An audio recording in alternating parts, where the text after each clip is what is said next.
Before I wear the shorts, give you a little treat.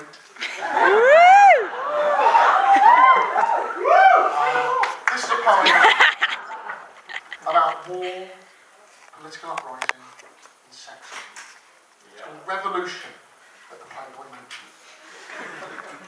Crystal had spent half a day bent over a giant plastic strawberry.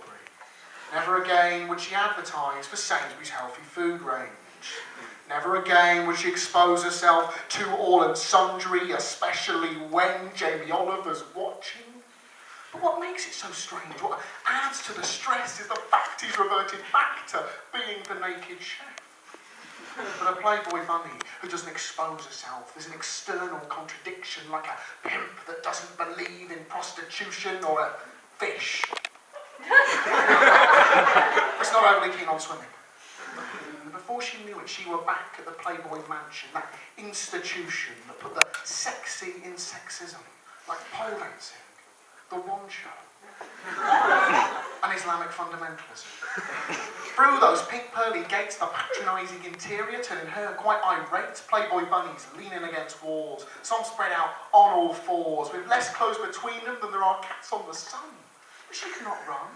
This was her home, her house, at Disneyland, with a particularly kinky Mickey Mouse. You know, once she felt edgy, uncomfortable, like Richard Dawkins at Sunday school, as it was him, Hugh Hefner, walking in, looking all the slicker with two women on his arms and his courgeois slippers. Hugh Hefner, who's such an incredible misogynist that he makes Jeremy Clarkson look like a militant feminist.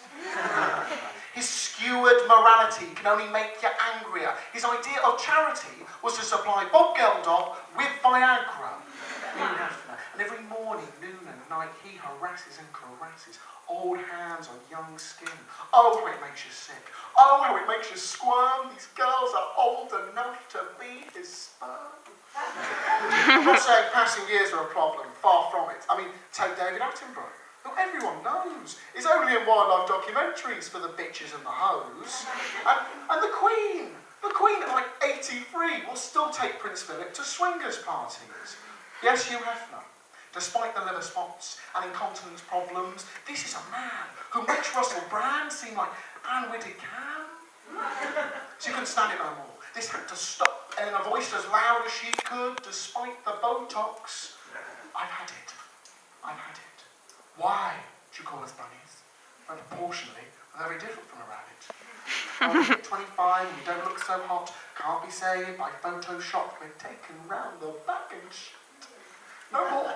This has to stop. No longer will we flirt and frolic. Honestly, Hugh, if I see your scrotum one more time, I'm going to be sick. And with that, it seemed to do the trick. As bunny ears, they started to prick. Hugh's girls got off his knee. The sexy French maids stopped being sexy. The pole dancers, they stopped dancing. The dominatrixes, well, they stopped spanking.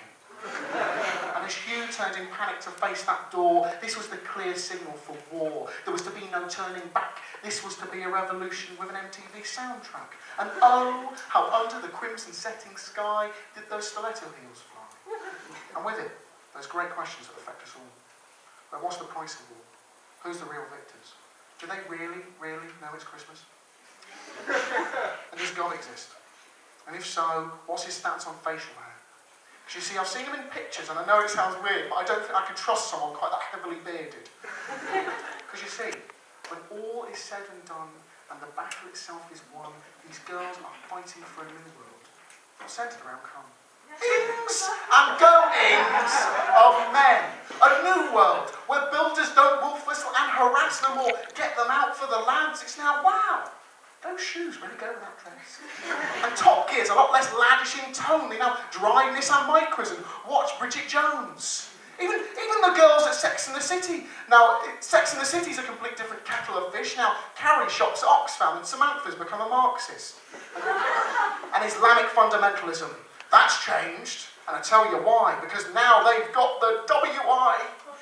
Meet for weekly tea, organise monthly balls, plot the demise of Western civilization as we know it. They do it all.